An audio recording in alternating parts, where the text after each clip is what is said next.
So అందరికీ నమస్తే అండి. ఆంధ్రజ్యోతిలో ఈరోజు పవన్ కళ్యాణ్ గారు ఒక స్టేట్మెంట్ ఇచ్చాడండి.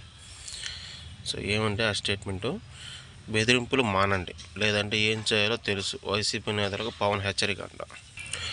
రౌడీలకు సపోర్ట్ చేసేది పార్టీయే కాదు, చంపేస్తాం మేమేంటో చూపిస్తామని ఒక మాజీ సీఎం బెదిరిస్తున్నారంట.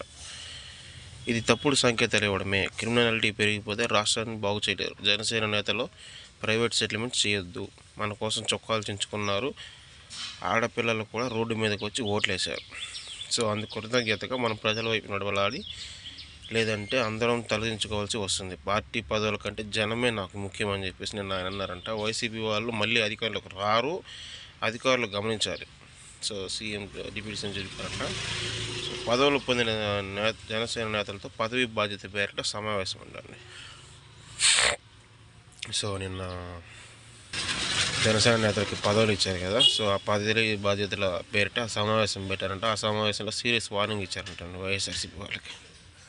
సో ఒక మాజీ సీఎం వచ్చి మిమ్మల్ని చంపేస్తాం మేమేంటో చూపిస్తామని అధికారులు కాంట్రాక్టులను బెదిరిస్తున్నారంటే తప్పుడు సంకేతాలు ఇస్తున్నామని అర్థం.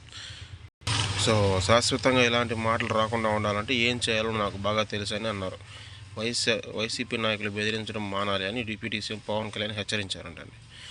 సో ప్రభుత్వం నామినేటెడ్ పదవులు పొందిన జనసేన నేతలతో సోమవారం మంగళూరులో నిర్వహించిన పదవి బాధ్యత కార్యక్రమంలో ఆయన వారితో ప్రమాణం చేయించారంటండి.